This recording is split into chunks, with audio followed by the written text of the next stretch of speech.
সাথে সাথে ওই মহিলা সায়লাবাতুল আনসারীর স্ত্রী বলতেছে, ইত্তাকুল্লাহ ইত্তাকুল্লাহ ইত্তাকুল্লাহ, তিনবার ধাক্কা দিয়েছে। তুমি আল্লাহকে ভয় করো, তুমি আল্লাহকে ভয় করো, তুমি আল্লাহকে ভয় করো। রে সায়লাবা, কেমন করে তোমার ভাইয়ের স্ত্রীর হাত ধরে টান মারলাম? তোমার কি কবরের ভয় নাই? তোমার কি হাসরের ভয় নাই? তোমার কি জাহান্নামের ভয় নাই? তোমার কি আল্লাহর দুয়ারে খাড়া হইতে হইবে সেই ভয় নাই? তুমি আল্লাহকে ভয় করো, আল্লাহকে ভয় করো, আল্লাহকে ভয় করো। এই বলে যখন ধাক্কা মারছে, সায়লাবাতুল আনসারী হাতটা ছেড়ে দিয়া দৌড় মারছে। হায় হায় হায়, আমি কামনা করলাম কি? আল্লাহ রসুল আমাকে আমানতদারি রেখে গেছে, আর আমি এই কামনা করে ফেললাম। এটা আমার দ্বারা সম্ভব হলো কেন? আস্তাগফিরুল্লাহ আস্তাগফিরুল্লাহ আস্তাগফিরুল্লাহ, দৌড় মারছে। কিন্তু আল্লাহ রসুলের সাহাবী গুনাহটা করে নাই, করার জন্য গেছে, এতখানি আফসোস হয়ে গেছে, আর বাড়িতে রইলেন না। উনি বাড়ি ছেড়ে, গ্রাম ছেড়ে, অন্য গ্রাম ছেড়ে, অন্য গ্রাম ছেড়ে জঙ্গলের মধ্যে চলে গেছে। জোরে বলুন সুবহানাল্লাহ। আপনারা বলেন, উনি কি গুনাহ করছে? করার জন্য গেছে। আর আমরা কত গুনাহ করে ফেলছি, সেজন্য আমাদের কোনো আফসোস এখনো হয় না। প্যারে হাজরিন, সংক্ষেপে টেনে যাচ্ছি। যুদ্ধ শেষ হয়ে গেল। আল্লাহ রাসূল রাহমাতুল লিল আলামিন সাহাবীদের নিয়ে বাড়ির মধ্যে ফেললেন। আব্দুর রহমানকে বাড়িতে পাঠিয়ে দিলেন, যাও খোঁজ খবর নাও, সংসারের খোঁজ খবর নাও। সায়লাবাতুল আনসারী উনি বাড়ির ভিতরে এসেই সর্বপ্রথম ডাক দিলেন, সায়লাবা ভাই কোথায় আছো? তাড়াতাড়ি করে আসো, আমি যুদ্ধ থেকে এসেছি। ঘরের থেকে আওয়াজ আসে, সায়লাবা ঘরের মধ্যে নাই। উনি কোথায় জানি ৩-৪ দিন আগে চলে গেছে, এখন পর্যন্ত বাড়িতে ফেরে নাই। কি হলো? কি হলো? উনি চলে গেল, একটা পাহারাদার, উনি গেল কোথায়? তাহলে আমার একটু খোঁজ করা দরকার। উনি ঘর থেকে বের হলেন, নিজের গ্রাম তালাশ করলেন, পরবর্তী রাত তারা করলেন, তারপরে এলাকা তালাশ করলেন, কোথাও খুঁজে পায় না। সামনের দিকে গিয়া দেখে একদল রাখাল উট দুম্বা চড়াইতেছে, ডাকতেছে, ভাইরা এদিকে আসো, সায়লাবাগ নামে কোনো একটা লোক তোমরা দেখছো নাকি এই দিক থেকে যাইতে? বলে, না, আমরা সায়লাবারে চিনি না, তবে একটা লোক আউলা কেশ, পাগল বেশ, কানতে কানতে দেখেছি এখান থেকে গেছে। ওই পাহাড়ের জঙ্গলের কুলে বসে সেজদায় পড়িয়া গুনাহ মাফের জন্য কান্দে। গুনাহ মাফের জন্য কান্দে, তাই নাকি? বলে, হ্যাঁ। উনি দৌড় মারছে, দৌড়াতে দৌড়াতে দেখে জঙ্গলে কুলে বসে সেজদায় পড়িয়ে কাঁদতেছে, গুনাহ মাফ করো আল্লাহ, গুনাহ মাফ করো আল্লাহ, গুনাহ মাফ করো আল্লাহ, গুনাহ মাফ করো। আব্দুর রহমান ভাই এত ডাকে, সায়লাবা আমি আসছি, কি হয়েছে তোমার বলো, কি হয়েছে তোমার বলো, তুমি কি গুনাহ করেছো, তুমি এত কান্নাকাটি করো? কোনো হুঁশ ফেরে না। হাত ধরে টান মারছে, সায়লাবা একটু মাথাটা উঠাও, কথা শোনো। বলে, কে তুমি? আমি তো আব্দুর রহমান আসছি। কি হয়েছে তোমার? ভাই আমি গুনাহ করে ফেলেছি। কি গুনাহ করে ফেলেছো? সব ঘটনা খুলে বলছে। বলার পরে, এখন আমি এখানে এসেছি আমার গুনাহ মাফের জন্য। যতক্ষণ পর্যন্ত আল্লাহর পক্ষ থেকে গুনাহ মাফের ফয়সালা না হবে, ততক্ষণ পর্যন্ত সায়লাবা এই জঙ্গল ছাড়বে না। যাব না। সায়লাবা, তুমি এখানে কতদিন কানবা? আর তোমার গুনাহ মাফের যে একটা ফয়সালা আসবে, সেটা তোমাকে বলবে কি? বলার একটা জায়গায় যাওয়া লাগবে না?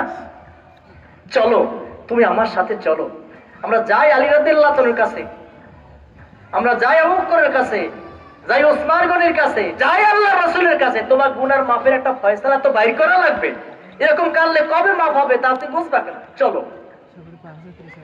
ডাগরিয়া বলে, ভাই আব্দুর রহমান, তোমার কথা আমি বিশ্বাস করলাম, আমি যেতে পারি, তবে আমার একটা শর্ত আছে। বলে, সেটা কি? বলে, আমি যে গুনাহগার আসামি, আমাকে আসামি বেশে তাদের কাছে নিতে হবে। বলে, কিভাবে নেবা? আসামি যেভাবে একটা রশি দিয়া বান্ধিয়া আসামির বেশে টানিয়া টানিয়া পুলিশ লইয়া যায়, তুমি একটা গামছা দিয়ে আমাকে বানবা, তুমি আমার সামনে সামনে হাঁটবা, আমি পিছনে পিছনে আসামির বেশে যাব, মানুষ জানে বুঝতে পারে আমি একজন গুনাহগার আসামি। কতখানি নরম হয়ে গেছে, কতখানি সে মাটি হয়ে চলছে। গুনাহ করলে অনুতাপ করা লাগবে কি লাগবে না? ঠিক আছে, হাত বাঁধলেন, হাত বান্ধিয়া টানিয়া টানিয়া নিতেছে, আব্দুর রহমান ভাই সামনে সামনে যায়, সায়লাবাতুল আনসারী পিছনে পিছনে যায়। বাড়ির সামনে দিয়া যখন আল্লাহ রাসূলের দরবারের দিকে যাবে, আলীর বাড়ির দিকে যাবে, ওসমান গনি রাদিয়াল্লাহু তাআলার বাড়ির দিকে যাবে, সামনে পড়ে গেছে আব্দুর রহমান সায়লাবার বাড়ি। সেখান থেকে যখন হেঁটে যায় দেখতে পায় সায়লাবাতুল আনসারীর মেয়ের নাম হইল খানসানা রাদিয়াল্লাহু তাআলা না। খানসানা রাদিয়াল্লাহু তাআলা সামনের দিকে আসলেন, ওই লোকটাকে কেন হাত বাঁধিয়ে নিয়ে নিয়ে যায়, আমি একটু আগাইয়া দেখি। উনি সামনের দিকে যেই মাত্র আগালেন দেখতে পায় ওনার পিতা আসামি হয়ে যেতেছে, ওনার আব্বা যাইতেছে। কিরে, এটা আমার আব্বা। উনি সামনের দিকে আসলেন, সামনের দিকে এসে যেই মাত্র তাকাইয়া দেখলেন তার নিজের পিতা গুনাহগার হিসাবে আসামি হয়ে যায়। খানসানা রাদিয়াল্লাহু তাআলা ডাক দিলেন, রে আব্বা, আমি বুঝে ফেলেছি আপনি গুনাহ করে ফেলেছেন, বুড়া হয়ে গেছেন, গালে ভাঁজ পড়ে গেছে, দাড়ি পেকে গেছে, কিন্তু এখন পর্যন্ত পর স্ত্রীর দিকে নজর করা ফেরাইতে পারেন নাই। কেমনে জানলো মেয়ে কত বড় আল্লাহওয়ালা হয়ে, কত বড় আল্লাহর ওয়ালা হয়ে জানতে পারে বাপে কি ধরনের গুনাহ করে ফেলছে? রে পিতা, বলে দিলাম আপনি আসামি হইয়া যখন রাসূলের দরবারের দিকে যাইতেছেন, যতক্ষণ পর্যন্ত মালিকের দরবার থেকে আপনার গুনাহ মাফের ফয়সালা না আসবে ততক্ষণ পর্যন্ত বাপ বলে পরিচয় দেব না। শরম পাইছে কি পায় নাই? বাড়িতে না যাইয়া চলে গেলেন সরাসরি আলী রাদিয়াল্লাহু তাআলা আনহুর দরবারে। দুইজন হাজির, ধাক্কা দিলেন, দরজা খুললেন। আলী রাদিয়াল্লাহু তাআলা আনহু দেখেন হাত দুইটা বাঁধা। আলী রাদিয়াল্লাহু তাআলা জিজ্ঞেস করেন, কি হয়েছে তোমার? ডাক দিয়ে বলে, সায়লাবাতুল আনসারী বাড়ির মধ্যে ছিল, আমরা যুদ্ধে গিয়েছি, আমার স্ত্রীর হাত ধরে টান মারছে, গুনাহ করে ফেলছে, এই গুনার জন্য জঙ্গলের কোলে গিয়া কান্দে, ওখানে বসে গুনাহ মাফের ফয়সালা পাওয়া যাবে না, আমি আপনার দুয়ারে আসছি, ওনার গুনাহ মাফের ফয়সালার কথা বলে দেন। বলার সাথে সাথে আলী রাদিয়াল্লাহু তাআলা এমন রাগ হয়ে গেলেন, গোসা হয়ে গেলেন, ডাক দিয়া বলেন, রে আব্দুর রহমান, কেন তুমি ওনাকে আমার দুয়ারে নিয়ে আসছো? উনি কত বড় পাপী, কত বড় গুনাহগার, কত বড় অন্যায়কারী, যেখানে আল্লাহ রাসূল আমানতদারি রেখে দিয়ে গেছে, পাড়ায় দিয়ে গেছে, আল্লাহ রাসূলের সাথে বেয়াদবি করছে, ওনার মতো গুনাহগারকে মাফ করবেন কি করবেন না আল্লাহ তাআলাই ভালো জানে। এই মুহূর্তে আমার বাড়ির থেকে ওরে সরাইয়া লইয়া যান। খাদাইয়া দিস, এখন কোথায় যাবে? এইবার রওনা করলেন ওসমান গনি রাদিয়াল্লাহু তাআলা আনহুর কাছে চলে গেলেন। সেখানে যাওয়ার পরে দরজায় ধাক্কা দিয়েছে, দরজা খুলে দেখে হাত বাঁধা। ডাক দিয়ে বলেন, কি অবস্থা? সব খুলে বললেন। ওসমান গনি রাদিয়াল্লাহু তাআলা আনহু বললেন, খবরদার খবরদার, এই মুহূর্তে আমার দরজা থেকে নিয়ে যাও। ওনার মতন গুনাহগারকে আল্লাহ মাফ করবেন কি করবেন না তিনি ভালো জানেন, ওনার মতন লোকের মুখ আমি দেখতে চাই না। খাদাইয়া দিলেন।